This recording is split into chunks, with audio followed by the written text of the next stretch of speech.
Okay, good afternoon, everybody. Hello, everyone. Are you here? Welcome to the first panel discussion. My name is Leila de Cogan-Chin. I'm the head of the CRPD Ratification and Implementation Unit at the Department of Justice and Equality in Ireland.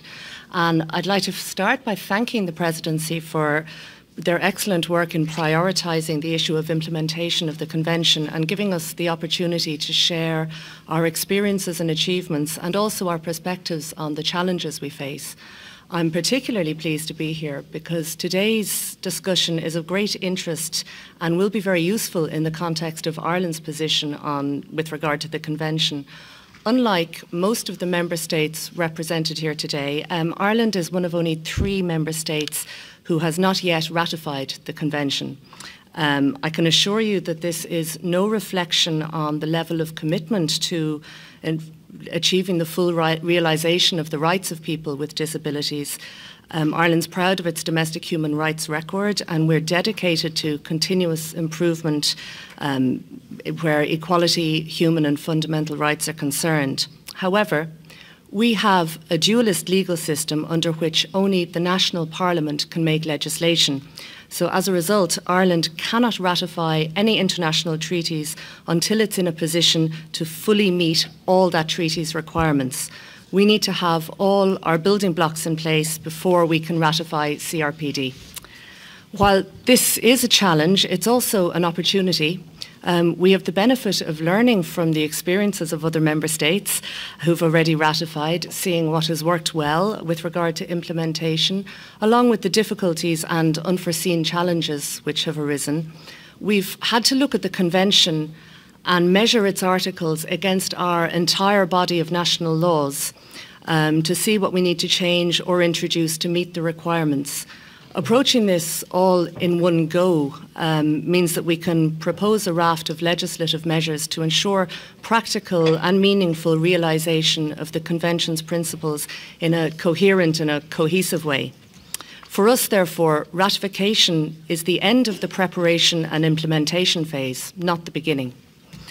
So far, we've identified 4 main areas where legislative change will be needed to enable ratification.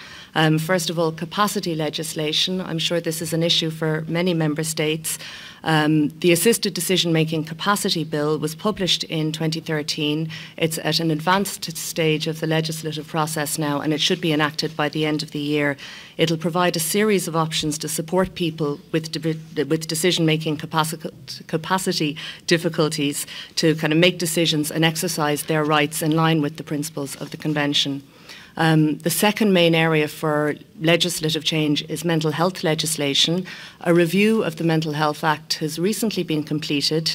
The expert group's report was published just in March of this year, and the bulk of the 165 recommendations made relate to changes in mental health legislation. So the Department of Health is working on the general scheme of a bill to reflect these measures in revised law. Sexual offences legislation is another issue that we have to tackle to meet the requirements. A general scheme of a sexual offences bill was published in November last year. This will reform the law concerning sexual offences against vulnerable persons. The bill's a priority and it's currently being drafted with a view to publication in this parliamentary session. And the final category where we need to amend in order to ratify the Convention, it covers all other necessary miscellaneous amendments, including many where we have to update outmoded, archaic and really unsuitable language in older legislation. Within this final category, we also have to tackle the issue of reasonable accommodation, and I'd be very interested to see what other member states have done with this. Our Supreme Court made a ruling in 1996 that it's unconstitutional to impose an obligation on employers to provide reasonable accommodation where it exceeds a nominal cost. As you know, the Convention requires a higher standard, that of disproportionate cost. Now, it's difficult to quantify in cash terms in an abstract way what the difference between these two standards could be. However, this is a constitutional impediment which we have to solve before we can ratify. The EU Employment Equality Directive, which as EU law takes precedence over our constitution, that solved the problem insofar as employment is concerned. the proposed EU Anti-Discrimination Directive would certainly solve this issue for us for goods and services, but we're currently looking at all different options to overcome this barrier. So that's what Ireland needs to do. We're working with all government departments to agree a roadmap to ratification, which will set out all the measures we need to take to overcome all the outstanding barriers. And given the amount of legislative change needed, we're looking at a timescale of around 18 months to carry out all these measures. So I know we've a lot to cover here in a very limited time, so let me quickly outline the format of today's panel discussion. Following on from this morning's ministerial meeting, we'll be starting with 3 short 5-minute statements from 3 member states, Estonia, Sweden and Hungary. I'm sure we'll learn a lot from their experiences and their insights. We'll then have 3 longer presentations of up to about 20 minutes from distinguished speakers representing the UN, the Academic Network of European Disability Experts, and from Eurocities and the City of Lisbon. After that, hopefully we'll have time to hear a lot from yourselves in what I'm certain will be a very engaging and thought-provoking discussion. So without taking up any more of your time, I'm going to hand you over to Mr. Markus Tsahkna, the Minister for Social Security in Estonia. And please try and stick to your times. I really don't want to have to use the bell. Thank you very much. Thank you. I will stick on the time. And I'm honored to take part of this high-level conference, such an important topic as human rights. And I would like to give some notes about Estonian government plans. The background is like this, that Estonia has entered statistically a situation that we are losing more people from the labor market than entering to. So it means that all persons, all the people who are living in Estonia, they are mostly important for us. So Estonian newly formed government has put disability issues highly on the agenda. Estonia is about to undergo a comprehensive workability reform, which entails encouraging and enabling disabled persons to be more integrated to the labor market. An important cornerstone of the reform are active labor market services and social welfare services to support employment possibilities of people with reduced workability. With the help of structural funds, an extensive catalogue of supportive services has been developed. In addition to already existing services, new services will be added, like occupational rehabilitation, protected working, sheltered employment, transportation support, mobile counseling, and experience-based counseling.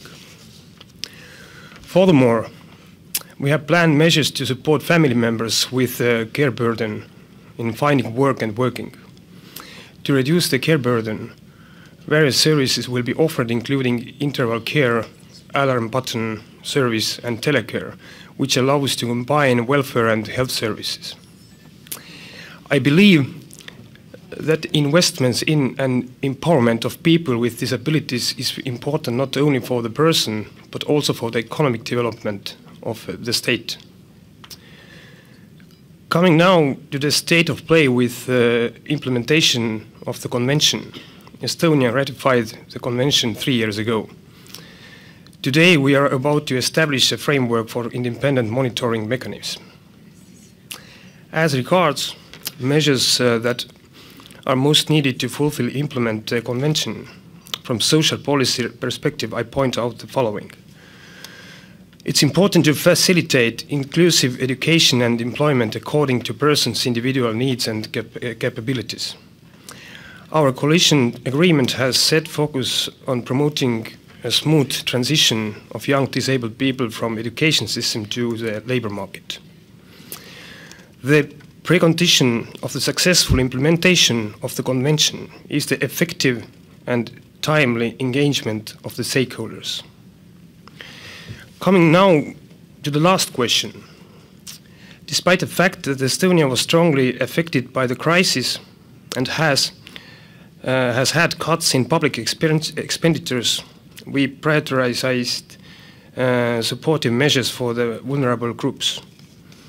For example, we maintained the provision of labor market and social welfare services at the pre-crisis level in order to avoid people falling into long-term unemployment and deeper poverty. Estonia has made a clear commitment to continue to develop a society which proceeds from the principles of human dignity and human rights for all, and view disabled people first and foremost as the subject of rights with the goal of independent living and full inclusion in all areas of social life. Thank you. Thank you very much, Minister. Our next speaker, we will be giving a presentation. It's the political advisor to the Minister for Children, the Elderly and Gender Equality in Sweden, Mr. Guy Lööf. Thank you, Chair, for giving me the floor. I would like to start by thanking the Latvian presidency warmly for the invitation to this conference and for giving us the opportunity to share experience of Swedish disability policy. The Convention on the Rights of Persons with Disabilities and its mission is highly prioritized by the Swedish government. I'm convinced that we will have a very fruitful debate here. Since autumn 2014, we have in Sweden a feministic government. In practice, that means that in every issue we discuss, in every measure we address, there will be a gender perspective. The Convention on the Rights of Persons with Disabilities went into force in Sweden for 2009. Before this, a comprehensive review of legislation and application of the law was carried out. The government's national strategy for implementation of disability policy is based on the Convention in order to promote the rights of persons with disabilities. The strategy contains clear and concrete objectives and means of measuring programs, as well as structure for monitoring, follow-up, and evaluation. The overall objectives in Sweden's disability policy are to establish a social community based on diversity, a society that is shaped in order to make persons with disabilities of all ages fully involved in civic life and equality in living conditions for girls and boys, women and men with disabilities. However, there are areas in the Swedish disability policy where some challenges and obstacles remain. I will get back to this further on in my presentation. Sweden submitted its first report on the implementation of the Convention to the Committee on the Rights of Persons with Disabilities in 2011. We had our first dialogue with the committee in April 2014. We found the dialogue with the committee very inspiring and fruitful, and the concluding observations are important contributions to the future development of the Swedish disability policy. The Swedish government is presently preparing a new disability strategy that will follow the present strategy. In our view, the disability policy in Sweden must be founded, among other things, on the Convention. The recommendations from the committee will therefore be considered within this process and be important in the shaping of our future disability strategy. As I said in the beginning, Sweden's new government is a feminist government. Inhibitive gender roles and structures must be combated. Women and men must be given equal power to shape society and their own lives. Gender mainstreaming in disability policy is of great importance for the government. Some of the recommendations from the committee aims at improving awareness rising according to Article 8 of the Convention. To this background, the Swedish government has decided to assign the Swedish Agency for the Participation to launch an information campaign on the rights of persons with disabilities with the purpose to prevent discrimination. The government points out areas of special concerns such as education, employment, and labor market. Furthermore, civil society has an important role in the implementation of the recommendations. Since the assignments will be based on the individual's own experience, we found that it's essential to involve the disabled person's organization. Without the participation, there will be less quality and less relevance in the implementation. As I said in the beginning of my presentation, Sweden has made progress and achievements since the Convention went into force. Let me mention some of them. The Swedish strategy of disability policy is based on the Convention with a coherent structure for follow-up. A new legislation has been decided on lack of reasonable accommodations as a form of discrimination.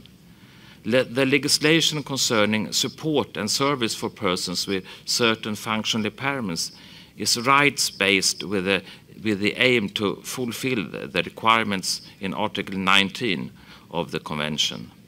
The Swedish education system is based on the principle of inclusion. But as I point out, we also have challenges ahead of us that we need to address. Attitudes and prejudice are making it difficult for persons with disabilities to enter the labor market. Barriers to people's participation in society must be torn down. Therefore, the new law on lack of reasonable accommodation as a form of discrimination will be reviewed. Gender equality must be further emphasized in disability policy. To create inclusive education for pupils with disabilities is still something that we need to address. Another important question that the government has announced is how the monitoring of the implementation of human rights in Sweden can be secured. To sum up, considerable progress is made to promote the rights of an inclusion inclusion of persons with disabilities in Sweden, but we still have a lot of work and challenges ahead of us. Let us use this conference as an important platform to continue the work to the full enjoyment of rights of persons with disabilities. Thank you for your attention. Thank you very much. We'll move on now to Hungary and Mr. Pál Takares, the Ministerial Commissioner for Disability. Thank you very much, Madam Chair, Excellencies, ladies and gentlemen. I have the remote control, very good. I have a short presentation about National Disability Strategy, and because the time is very short, we made the printed version of the full National Disability Program. What you can find on the table on the left side is 20 pages. And is not only a paper now, so we are very happy because the National Assembly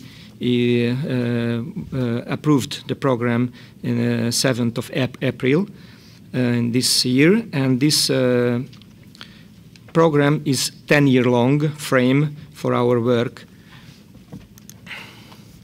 So I will speak few words about our past.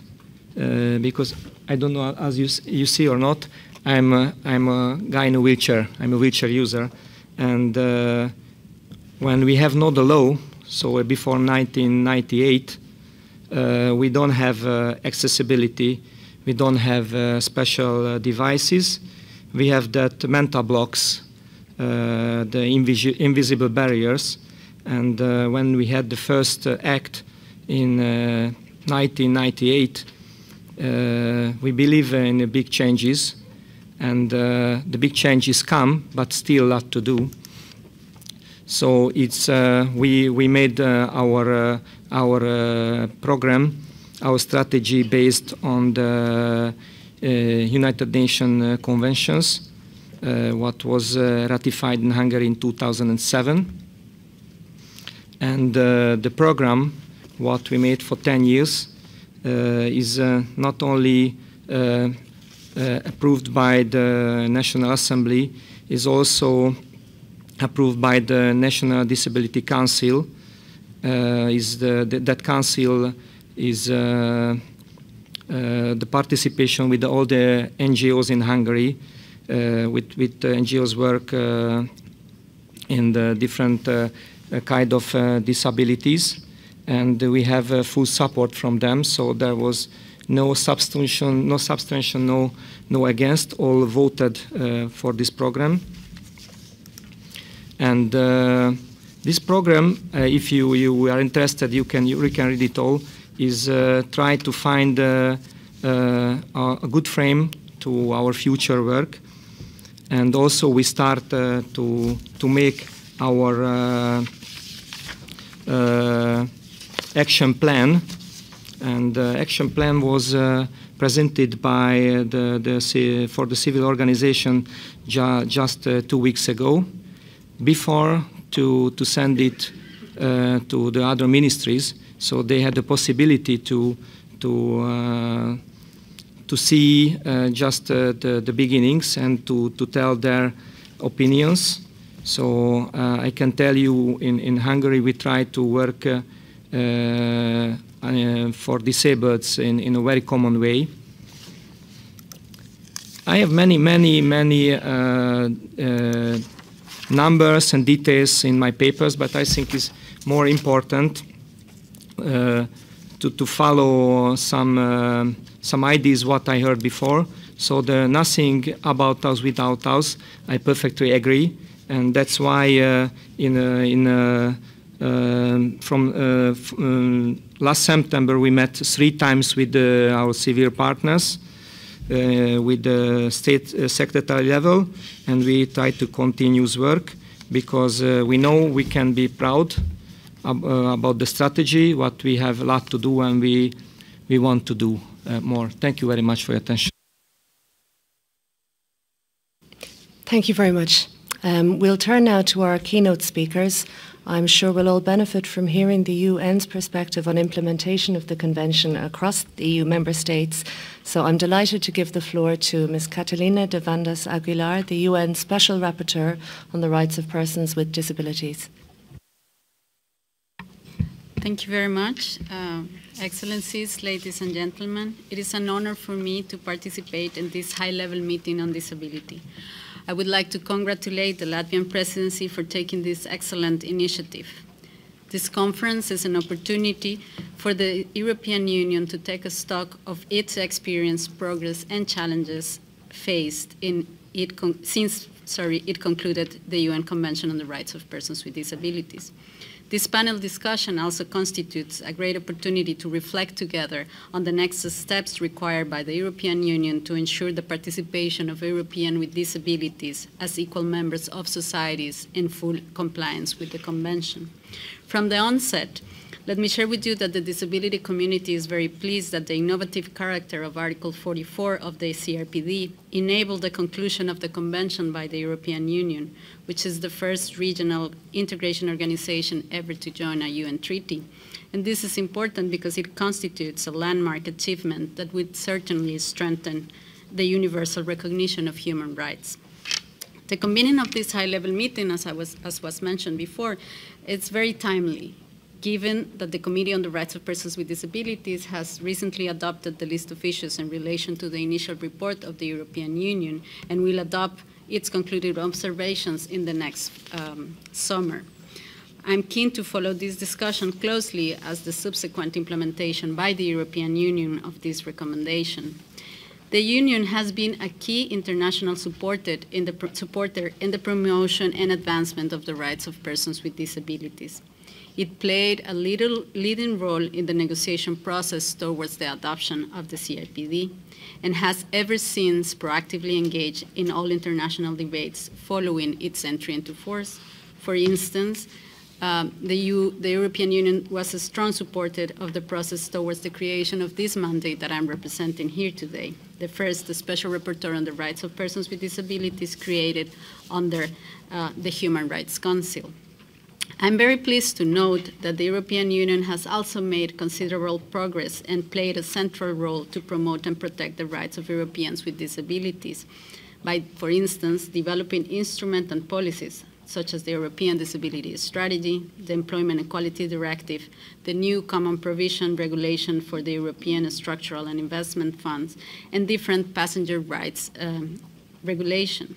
Also important, as was mentioned before, the Union is in the process of adopting the Equal Treatment Directive and the European Accessibility Act, which are crucial legislation to advance CRPD implementation in the Union. While acknowledging these positive steps, I believe that more efforts are required to ensure the European Union's compliance with fundamental provisions of the CRPD, and that these obligations are translated into practical and concrete measures to be implemented across its member states. In my view, more efforts are required to advance the implementation of the Convention with regards to enjoyment of legal capacity on an equal basis with others and in all aspects of life, liberty of movement and nationality, life independently and included in the community, inclusive education and employment, social protection, and international cooperation. As I won't have the time to elaborate on each of these issues, let me focus on those which, from my perspective, would require your most urgent attention and action. First of all, the right to live independently and be included in the community.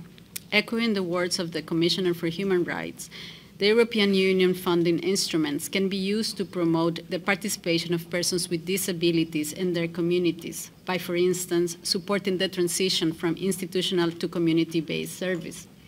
However, strong concerns have been raised about the use of the European structural and investment funds for the creation of new residential institutions that further lead to the segregation and social isolation of persons with disabilities.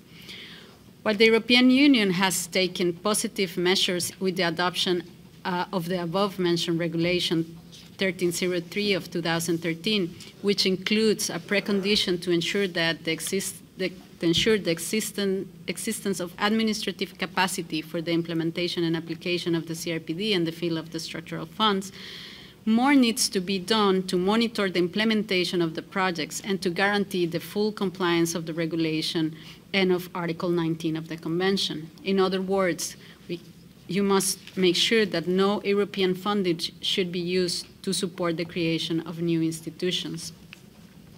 In addition, the limitations to freedom of movement of Europeans with disabilities due to the non-transferability of their disability support benefits stand in a stark contrast with those situations in which persons with disabilities are transferred into institutions in neighboring countries due to the lack of support services in their own communities.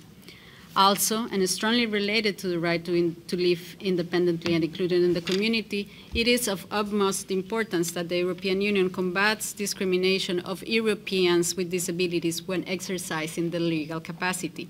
This is a sine qua non to guarantee their enjoyment of the full range of the rights or of the rights on an equal basis with others.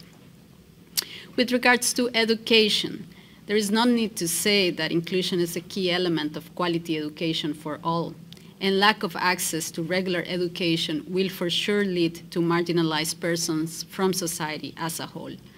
The European Union is in a privileged position to encourage cooperation among its members and support their actions with regard to inclusive education.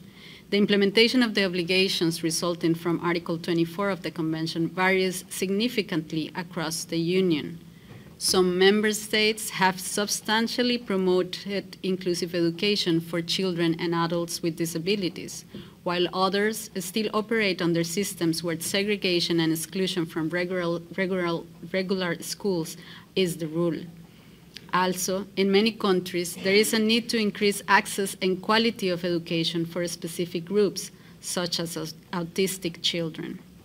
Here, I would like to echo the recommendations recently made at the Day of General Discussion on Education at the CRPD Committee, where experts alerted about the use of evaluation and ranking systems which can lead to the exclusion of children with learning disabilities, including children with disabilities.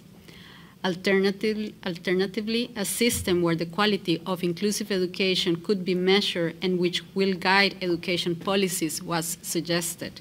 The European Union could take the lead in encouraging the creation of such an alternative ranking system. Last but not least, the European funding instruments can also help support member states to transform its educational systems. In regards to employment, Article 27 of the Convention. In most of the European Union member states, employment rates of persons with disabilities remain very low. Despite the existence of the strong EU legislation, discrimination is widespread. Experts point out that resources are invested mainly in sheltered workshop or in generic vocational training, which fails to provide real entry to the labor market, rather than in supported employment.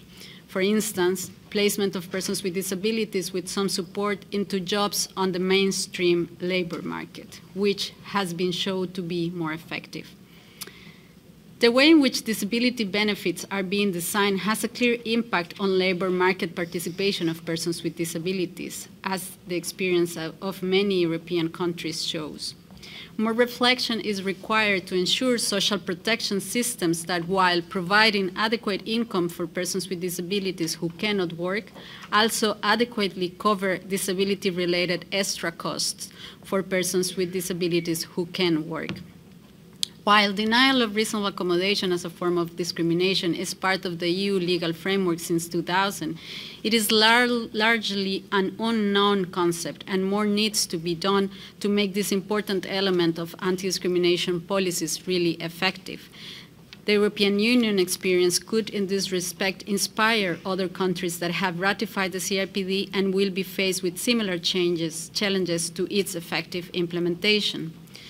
One last point with regard to employment is, and that deserves a lot of attention, is the need for better policies to promote the employment and return to work of people with mental health conditions, as has been highlighted in the conclusions of the recent OECD High-Level Forum on Mental Health and Work.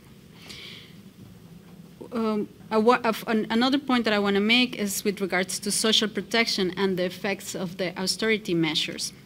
The European social protection schemes for persons with disabilities have been clearly affected by the fiscal adjustment. Available research shows that persons with disabilities were among those hardest hit by the budget cuts over the last few years. Persons with disabilities benefits were reduced, pensions were reduced, decreases in individual budgets, drastic decrease of funding for community-based services, and significant cuts in inclusive education budgets. Thus, the cuts have reversed some of the gains of the previous periods. Social protection should have been a response to the economic crisis. Without it, the right to live independently and included in the community will never become a reality. The last point that I want to make is with regards to international cooperation. The Union has taken positive steps towards a more inclusive international cooperation. However, a stronger action is needed to fully mainstream the disability rights perspective into the European External Action Aid. In following its obligations under Article 32 of the CRPD, the Union could adopt safeguards and conditionalities to ensure that all its international cooperation efforts are fully inclusive and are not resulting in the creation of new barriers for the participation of persons with disabilities. The post-2015 development agenda represents a window of opportunity to further advance in the inclusion of persons with disabilities in the EU development cooperation efforts. Another area in which the EU can make a significant contribution through its external aid is to ensure that persons with disabilities are fully included in all humanitarian initiatives. Article 11 of the CRPD reminds us that persons with disabilities are particularly high risk in situations of emergency. In my capacity as UN Special Rapporteur on the Rights of Persons with Disabilities, I am mandated to develop a permanent dialogue and to consult with states and others on the realization of the rights of persons with disabilities, including by providing technical assistance and making recommendations on how to better promote international cooperation and the inclusion of persons with disabilities, both as agents and beneficiaries of development processes. It would be very important to be able to count on the support of the European Union to advance the process undergoing in development countries. It will be an immense contribution to the advancement of the disability rights agenda at global level.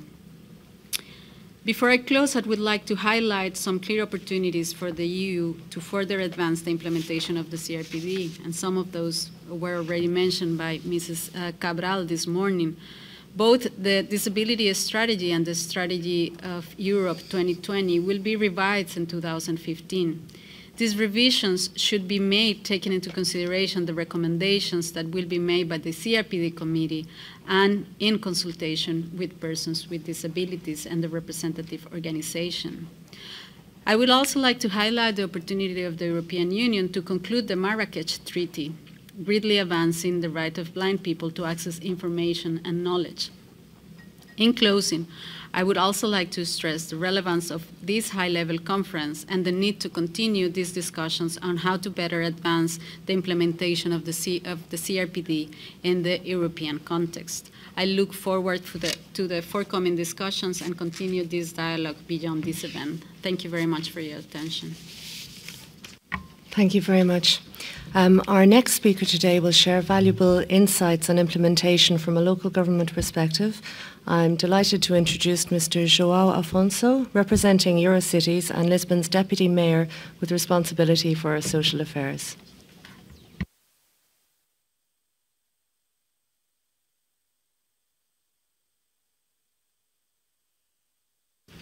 Ladies and gentlemen, allow me to start by congratulating the Latvian presidency of the Council of the European Union.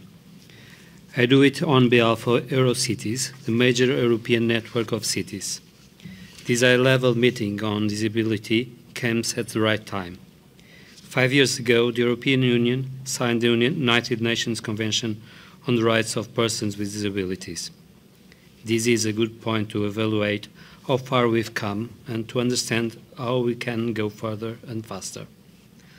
Our network includes more than 130 cities. Many of our members are working hard to implement the Convention, and many have been working for disability rights for over a decade. Delivering human rights on a local level is a daily challenge for cities. In part, it's a challenge because we want it to do. We want it to be a part of our mission. Cities aren't made of cars, roads, and buildings. They are made of people, and they must work for people. But it's also a challenge because there is still a lot to be done. Cities know it, because cities are often the first layer of government that comes into contact with the problems that hurt people and threaten their rights. For these reasons, having the opportunity to present our experience, our needs, our commitments, and why not, our dreams on this high-level meeting is both fair and necessary. So, again, thank you for inviting us. The United Nations Convention on the Rights of Persons with Disabilities is a major step forward, not only for human rights, but for all of us as a civilization. We sometimes wonder why a civilization that has put a man on the moon has so much difficulty ensuring human rights for all down here on Earth. When setting foot on the moon, Neil Armstrong said he was taking a small step for man, but a giant leap for mankind. Well, implementing this convention is a giant leap for mankind, that's for sure. But it implies not one, but many steps. And some of these steps aren't small. We have to work together, and we have to help each other. We must have an integrated approach on all levels of governance, European, national, regional, and local. And this approach must acknowledge that cities are on the front line of this challenge, and have a key role to play in the implementation of the Convention. Cities have to deal with most of the barriers that restrict participation in society, be the late limited accessibility or lack of inclusive labor markets. Cities bear the necessary investments and maintain costs for adaptation of public spaces, public transport, public schools, and many other community facilities. Cities have important obligations in terms of building permits, regulations and legal standards that ensure equal access to goods and service. Cities have a key role in shaping social and employment service for people with disabilities. Look at Brno and Stockholm, for example. Cities have a key role in building inclusive labor markets. This can be done by not only focusing on activation measures of people with disabilities, but also on demand-side interventions, including promoting intermediate labor market policies and working with employers. Look at Gothenburg and Barcelona, for example. Cities can leverage the power of public procurement to improve integration of people with disabilities into the labor market. Look at Amsterdam, Rotterdam, Rennes Metropole, and Ljubljana, for example. Cities, finally, are strategically positioned to strongly align interventions to local realities and people's needs, to create partnerships with a range of stakeholders, and to promote dialogue and participation. So, we, cities, deliver rights on a local level. It's what we do. It's what we want to do. And we want to do it more for it. And we want to do more for it, of it. We have a strategic role to play. We should always be involved as partners when relevant national and European regulations and funding programs are shaped and agreed. Eurocities has highlighted the need to consult local authorities when taking decisions on spending priorities for the European structural and investment funds, including the European Social Fund and the European Regional Development Fund. Cities are a specific layer of European governance. We have to right to representation in the shaping of European policies and instruments. And it must be recognized that national governments do not necessarily represent all of the city's views, especially in matters where cities already are in the need of support from their national authorities. We know we are gathered today to talk about the rights of persons with disabilities, not about the rights of cities. But we insist on this point for one reason, one reason only. Cities are one of the best available tools to further the rights of persons with disabilities. Allow me to refer to Lisbon, my city, for 3 quick examples. We've been working on disability rights for over 2 decades. Most of this work has been done in close cooperation with the disability community. Take, for example, the Open House program. It was started as early as 1991 and has been ever since adapting the homes of persons with motor disabilities, mainly wheelchair users. The community had the idea and participated in its implementation and management, long before our central government did anything about it. Another example is our Pedestrian Accessibility Plan. The plan sets the city's strategy to promote accessibility in these public spaces, its public buildings, and its public transport network. This strategic plan also addressed the way the city conducts its private building oversight, or promotes accessible tourism, or organize the electoral process, special choice of polling places. The disability community participates throughout the whole planning process and is now monitoring closely the implementation of the plan, continuously helping us establish priorities and deliver new solutions. Many of these solutions go beyond national legal standards. My fourth and last example is our pilot project for independent living. the disability community has been fighting for the creation of a national independent living system. This fight has involved various forms of protest, including a hunger strike and a 180-kilometer march in an electric wheelchair. The two basic tenets of this independent living system, personal assistance and direct payments, run contrary to decades-old national policies.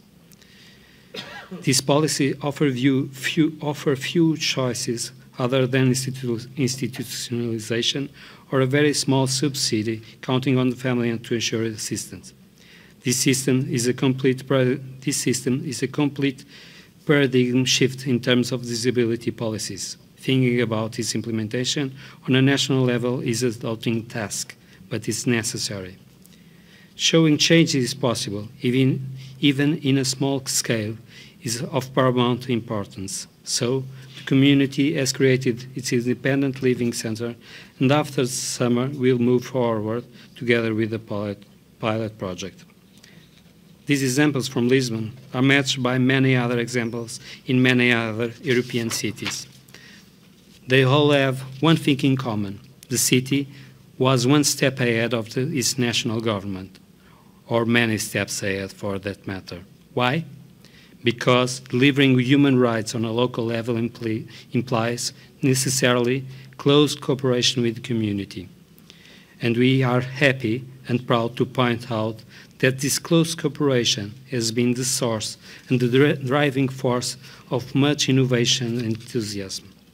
Community, cooperation, innovation, enthusiasm. These are key words for promoting inclusive education and inclusive employment. Opening up schools to children with disabilities must be a priority, but enrollment is not enough. We must make sure that school buildings are accessible, the educational practices are adequate, the teachers and school staff are prepared, and the school culture becomes more inclusive. Many cities have, for the past decades, been doing a silent but continuous work to better integrate schools, and they do it involving the community with enthusiasm. On employment, a good example is the innovative way some cities leverage the power of public procurement to create inclusive labor markets with the cooperation of major employers. Amsterdam and Rotterdam use a social return clause in public procurement. It requires private contractors to reinvest part of the profit from contracts with the city to create employment, training or work experience placements for people with disability. Rennes Metropole set up partnership with social enterprise by requiring that companies who bid on city tenders create social inclusion programs within service delivery. For instance, back-to-work programs for people with disability. These great examples could only emerge on local level. We want to continue this dialogue. Like we said, there is a lot to be done. Accessibility is indispensable for disability becoming an everyday reality on the ground. So, accessibility must be a cornerstone in European disability policy.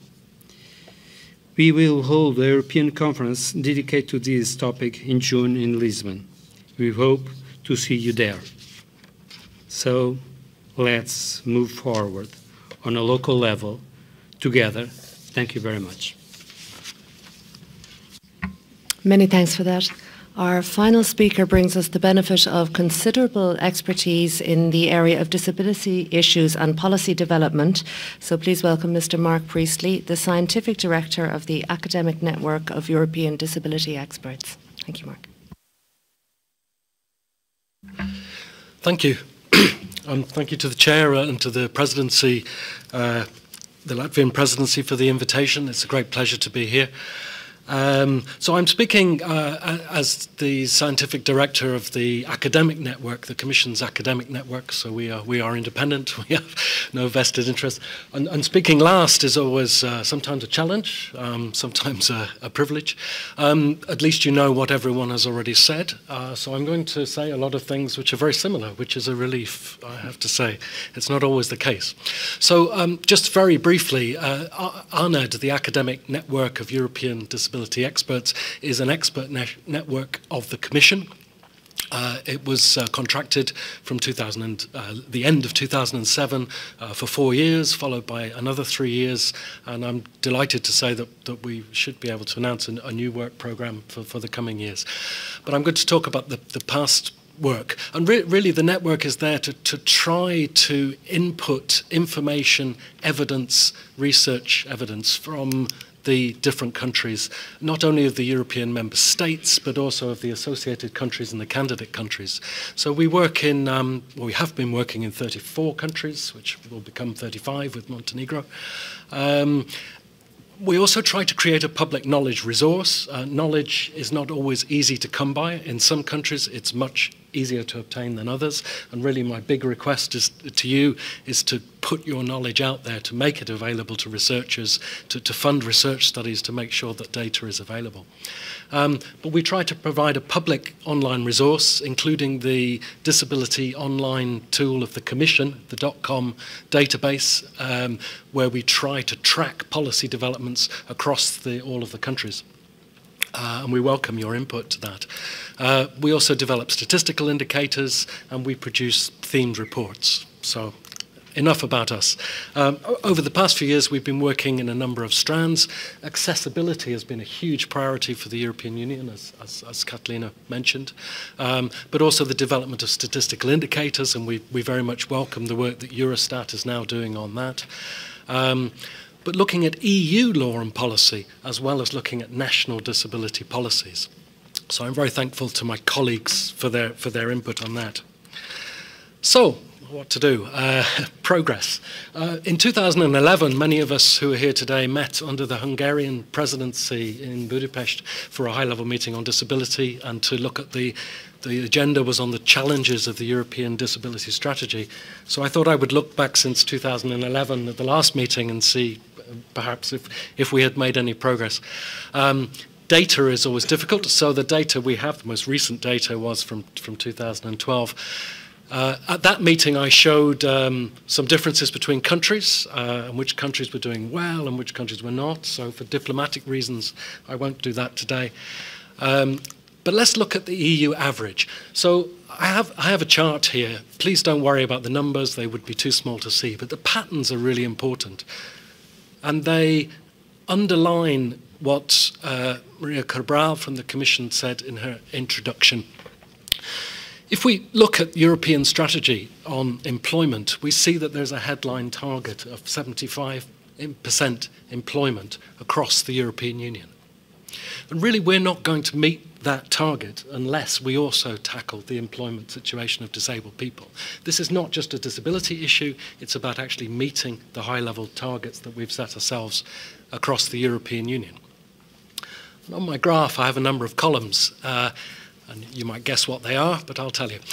The first column is a tall blue column, and it represents the employment rate of people who tell us that they don't have any kind of long-term health condition or impairment condition that affects their daily activity. And it's quite high. Their employment rate is about 70% or thereabouts. The next column is another blue column, and it's a little bit shorter. It's quite a bit shorter. That's the employment rate of people who tell us that they have an impairment or a health condition that has a moderate effect on their daily living. And the third column is a very small blue column, and that's the employment rate of people who tell us that they have an impairment that has a severe effect on their daily activities. And so you can see there's a huge difference, and particularly for people with more severe levels of impairment. The representative from Sweden gave us the important message about the interaction of disability and gender equality. And the remaining columns on my graph are just by disability and gender. So the smallest employment level is for disabled women, followed by disabled men. It's higher for non-disabled women and higher again for non-disabled men. And so we continually see this interaction of gender equality and disability equality. And these are average figures for the European Union. And that pattern holds for almost every country that's represented in their room. There are one or two examples where gender equality is much better than this. I won't name names, but you can see me afterwards and I'll show you the graph. Okay, here's another graph. I'll talk you through this. We were talking about children and young people and education, and was mentioned in the opening about early leavers from education. So if we look again at the EU 2020 headline strategy targets, we want to reduce the number of young people who are leaving education early. Well, in this graph, I have a rather large red bar which shows the proportion of young people with an impairment or long-term health condition who are also early leavers from education, and a rather small bar next to it which represents those who do not have an impairment. So immediately we can see that the risk of leaving education early is much higher. Statistics are difficult. It's a small age group, so even taking a larger age group, it's exactly the same pattern. I have a second graph which is about achievement of third-level education by the time people get into their age of their 30s, another EU 2020 headline. And here we see the opposite. It's not surprising. You've seen the patterns. So the small red bar is the likelihood of having achieved a third-level education qualification by the time you're in your 30s. If you're a disabled person, the larger blue bar is if you're not. So across all of these targets in education, in employment, we see those inequalities being reproduced in country after country. And I think it's a huge responsibility of the member states to be able to know what that situation is in your country. I'll say later the problem we have, we can't even be sure of the data in many countries. So I'll just take one more. Unsurprisingly, it's about the risk of poverty and social exclusion. So I'm following the EU 2020 headline indicators. And it's the same picture. The risk of living in a household, in a family, that experiences poverty and social exclusion is far, far greater if you're a person living with a long-term health condition or an impairment. And part of that is to do with an aging profile, but actually the inequalities and poverty are greater for disabled people of working age than they are for older people. The levels of social protection for older people in most of the EU member states give a certain level of protection to pensioners who may also have earned contributions during their lifetimes. But young people with severe levels of impairment of working age are at high risk of poverty. And again, there is a slight gender difference. Women are at greater risk. So that's the situation overall.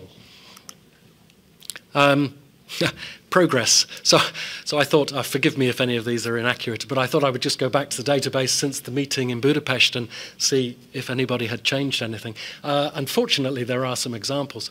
I could draw your attention also to the paper which is being launched by the Agency for Fundamental Rights at this meeting, which gives more extensive examples of laws that have been changed in support of the Convention.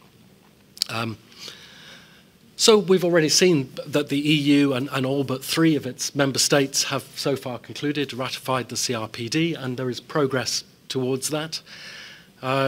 We've seen updates of legal capacity legislation, as was mentioned in Ireland, the big discussion there. The recognition of Danish Sign Language, I noticed the extension of voting rights for disabled people.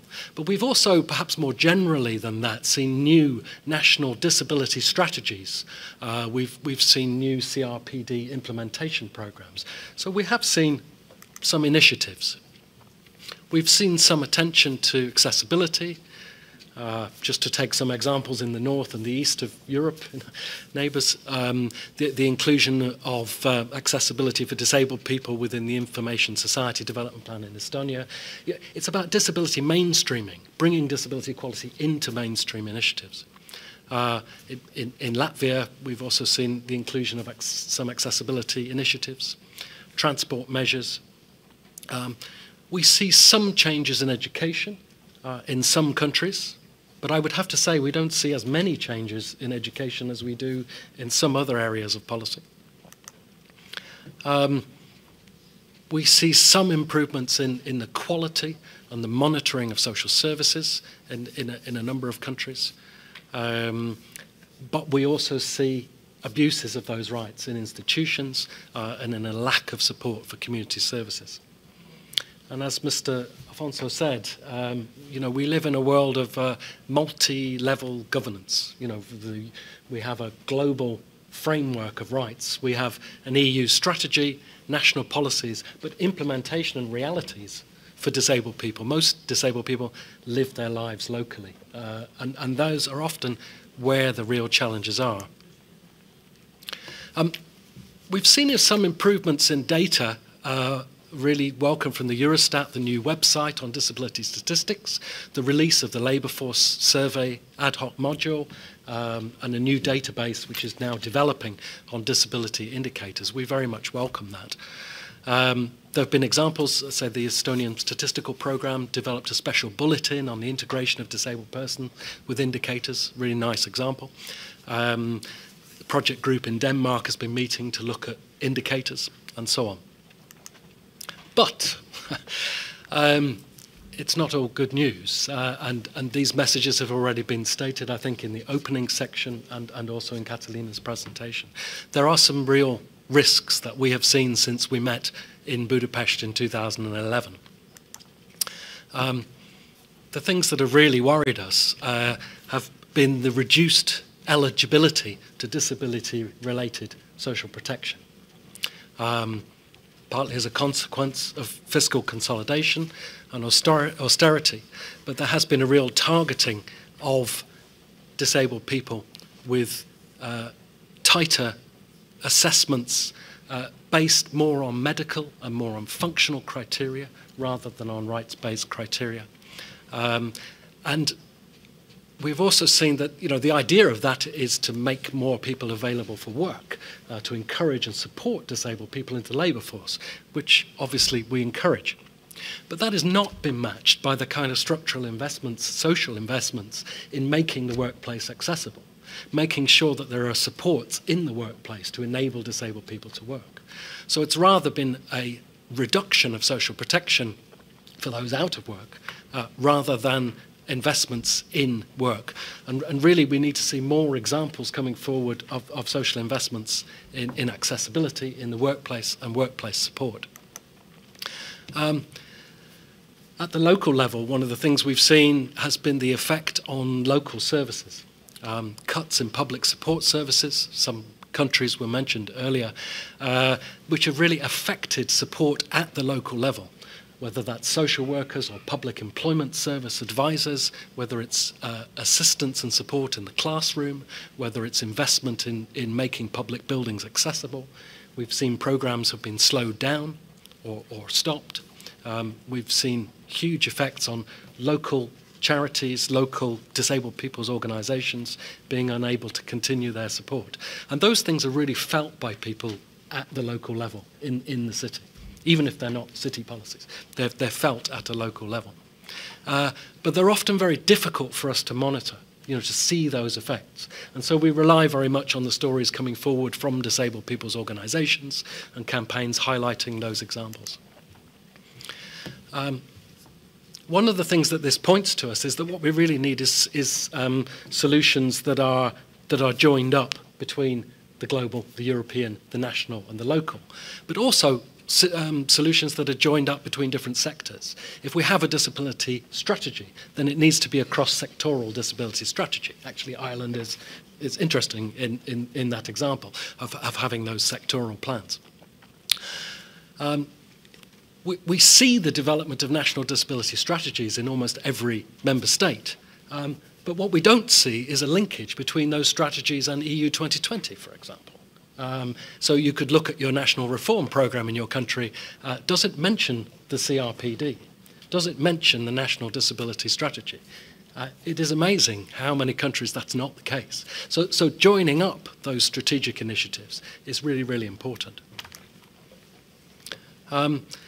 And along with that, we often are frustrated by the lack of data and monitoring. We need new kinds of data, new kinds of surveys, new kinds of evidence in order to monitor the rights that Catalina was talking about. Not only employment outcomes for disabled people, but can you tell me what proportion of buses are wheelchair accessible, for example? Is there any way of measuring those things? And we need to see the involvement of disabled people's organisations in policy dialogue and participation. Again, I would hope that the next time we meet under the next presidency that each delegation would have the voice of disabled people's organisations present within the delegation. That's great to see from Italy and from other countries. So, just a few key points to finish up. As academics, we would love more data. We love data. But we would love to see member states including disability evidence in all of their major surveys and data sets. Again, there have been great examples in Ireland in the past. But the fact that in the majority of member states would not be able to give us a regular statistic on the employment rate of disabled people from their National Labour Force survey because disabled people are not identified within it. Why is that? Is there data on the education and poverty of children and young people, or on the number of people who are living in institutions who are not represented within household surveys? And could you help us to update the information we hold about your country in .com? We'd welcome your help. So, final messages. The policies and outcomes between the different member states vary a lot. There is some harmonisation, but there is a lot of variety. For many, many different reasons. The levels of social protection vary quite considerably, as Catalina has mentioned. And there is some association between the equality gaps for disabled people and the levels of social protection that's available in different countries. More work is needed on that, but that association does exist. Some of the policy responses that we have seen during the economic crisis have created risks. In times of austerity, disabled people, particularly those of working age, younger adults, have been targeted for reduced eligibility to social protection, to local services. We need to monitor the impact and the equality impact of those changes, particularly for people with more severe impairments, particularly for people whose conditions fluctuate, particularly for people with mental health conditions. But in terms of the conference focus also on younger people, we have to remember that the effects of disability and discrimination are cumulative across the life course. So whilst the larger share of people with long-term impairments in Europe acquire them later in life, they're older workers or pensioners, that shouldn't hide the fact that there are real inequalities in all age groups, but the risks for young people are very considerable. Exclusion from education, living in a poor household, the risk of poverty and social exclusion, growing up with that, moving into a low employment chance, have a cumulative effect then on contributions to social protection benefit, to old age pensions, and throughout the life course we see there's a multiplication of that risk. So anything we can do early has payback. We should remember that disabled young people who leave education are twice as likely to go into economic activity than they are to go into a job. And that's a very stark statistic. So I'll finish there. Thank you. Thank you very much, Mark, and thank you to all of our panellists who've given us an awful lot to think about. Now it's your turn. I'm told we have about 20 minutes or so for discussion, for questions. We'll take questions a few at a time. It would be very useful if you could just either state your name or your country or your organisation at the start. So the floor is open.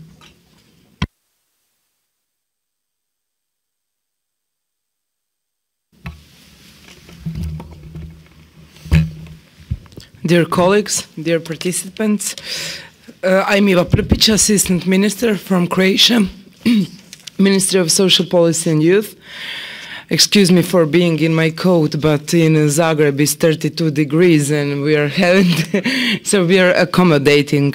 I would like to inform you on something what is happening in European Parliament, and I think that all of you could participate in this declaration.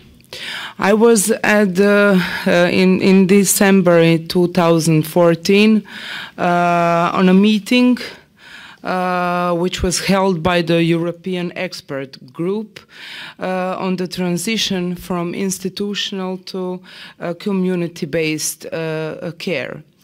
After that meeting, a few of MPs, members of the European Parliament, held by Biljana Borzan from Croatia, has written a declaration about deinstitutionalization of people with disabilities.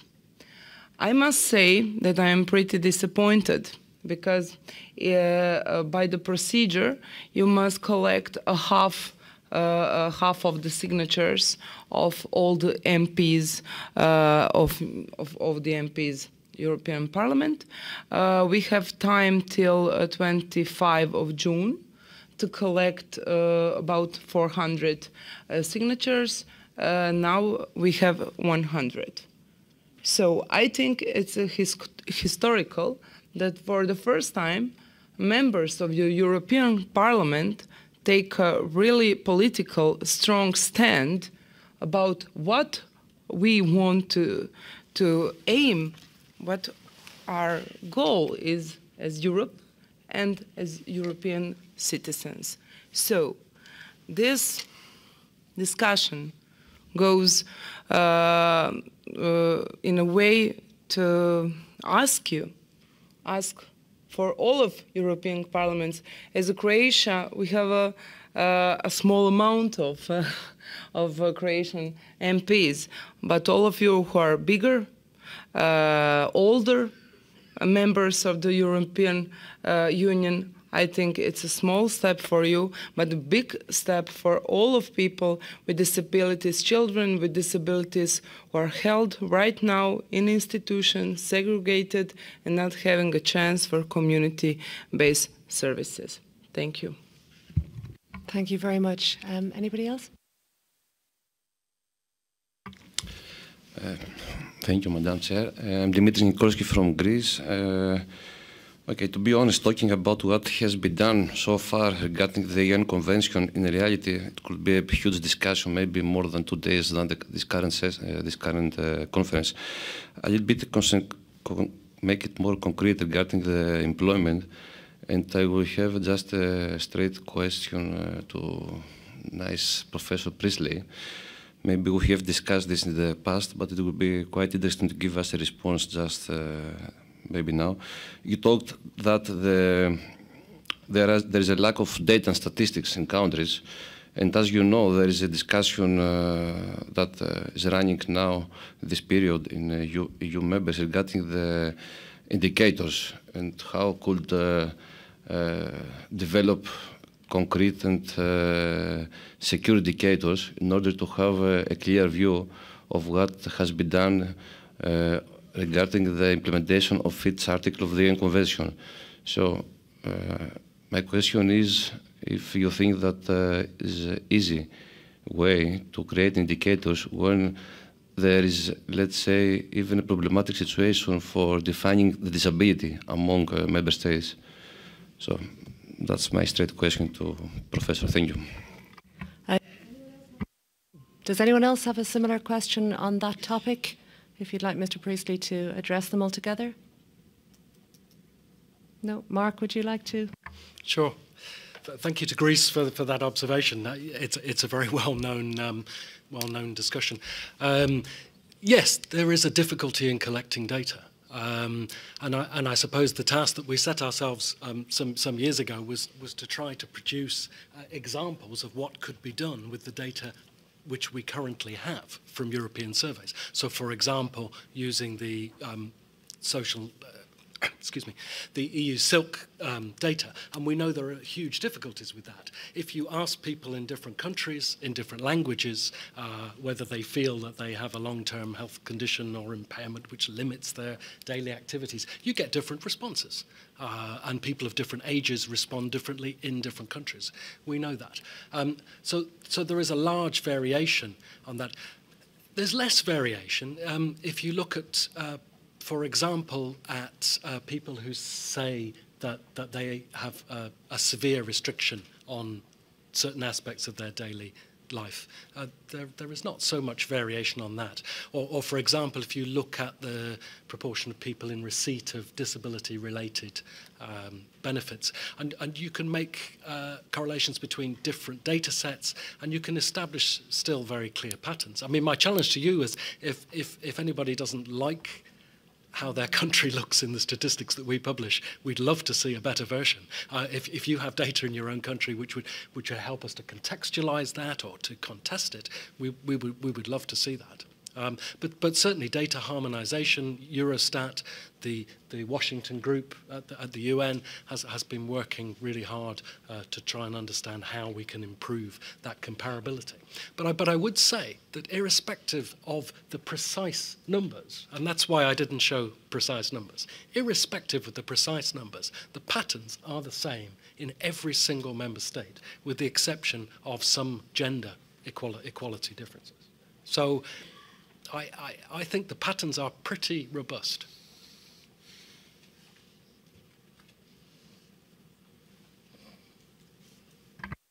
Thank you. Sorry, Italy, would you like the floor? I am Giampiero Griffo from Italian Forum on Disability. I make a consideration and two questions. The first consideration is segregation was for centuries the solution for persons with disability. This means that in Europe we have yet 1,200,000 persons with disability in institutions, and about 60% of pupils with disability go in a special classes, school or classes in Europe. This means the gap that persons with disability living in consideration of the convention are very high. And maybe, because you know the famous book of Hannah Arendt on the banality of the evil, maybe I think that say this morning the Human Rights Commissioner on the situation in institution, we need to investigate the banality of the evil in institutions because they are very strong. But my questions are direct from Catalina. Because this gap, the convention stressed that the objective is the inclusion. But the system in all parts of the world are based on the idea of the protection. This means when happens the crisis, as we have a look in all parts of the world, we are, as in the Evangelium, the last to receive, the first to be cut. This means that the policy related to persons with disability are the policy of the surplus money. And that is not exactly the say the convention. What do you think? Because we're speaking in different areas, we want a welfare of social inclusion. This means to overcoming the gap. The second question is to the Lady Cabral. The transference of the competence in the Euro DG from justice to employment produce a perception not very good, because I listen in different conferences that now all people stress about the economical, social, and cultural rights and not about the human rights. And that is not very good, because exactly the convention are based on human rights. So my question is, as in a different context, the unit of disability respect the human right approach and include in the social affair the human right approach. Because if you have the 15% of population in the world, we no benefit of the 15% of the money of the policy. But if we think that we are the 100% of population during the life, maybe the policy related to disability need to move from the specific policy to general policy, but based on human rights. Thank you. Thank you. Kathleen, would you like to? Thank you very much, Giampiero. I do agree with you that we have to see the convention as an opportunity to mainstream the rights of persons with disabilities through all, and see it as a general obligation of the states to promote participation, active participation of persons with disabilities. And that is of relevance, especially when we're talking about social protection. And social protection should be a tool for social participation, and that considers not only the minimal support to have dignity, but also social protection. If we want to implement what the Convention says in Article 19, social protection should also cover disability-related expenses that doesn't allow for the participation of persons with disabilities. And I think that it's quite important in the European Union, where you have had those mechanisms already. Some of the countries have them, and this could be extended to the rest of the countries. But for sure, the additional costs related to having a disability should be tackled and taken into consideration when you're talking about social protection, if your final aim is to aim for participation of persons with disabilities. And I think that the implications of this cost, the cuts and the budgets now to social protection have resulted in further exclusion of persons with disabilities, and going back to thinking that the solution of institutionalization or segregation is cheaper than the participation. And I truly believe that it's the contrary. As Mark was saying, investing in inclusion from early stages is the only thing that it's going to render the fruit that we want. It's not about if we can afford the costs of social protection, but I think is that we cannot afford the costs of not including persons with disabilities. Thank you. Now, I don't know if Ms. Cabral or someone from the Commission is here would like to address your point. I'm representing Ireland, so I wouldn't dare. I've been told we have 2 to 3 minutes left for the discussion, but if I notice Malta are keen to intervene, would you like to dive in quickly within the 3 minutes? So thank you. I think we all concur that from words we have to pass to action, and that's what Malta is doing. In fact, for the first time ever, we have a parliamentary secretariat dedicated to rights of persons with disability. This is an equivalent of a junior ministry with a separate portfolio, and despite the crisis, we did not effect cuts, but we increased our budget, because our commitment to the sector and human rights obviously has to be tangibly expressed. We are addressing disability issues in the following ways. Firstly, by keeping in close proximity with the grassroots, and we are involving persons with disability, their families, and also NGOs, and we are treating them as protagonists rather than persons we consult with, but we invite them to come forward with their proposals, and so as government to take them on board. We are also creating a legal identity to our service provision, and we are securing social benefits together with the strengthening of the legislative framework. We are also working hard to provide an array of residential units in the form of small community homes housing less than 10 residents in each home. And we are also improving and diversifying our community services so as to be tailor-made for the individual. And also in this regard, we are committed to provide the empirical research by setting the national database, and for this we also obtained EU funding. And we are also offering nationwide training for all layers of service providers, from the frontliners to managers and directors, so as to ensure quality service provision. And with regards to that, we also benefited from ESF funding. With regards to inclusive education, in many ways, this sector in Malta is a success story. In fact, over these last year, we provided a great deal of resources and dedication, and we have invested in the development of professionals and also infrastructure.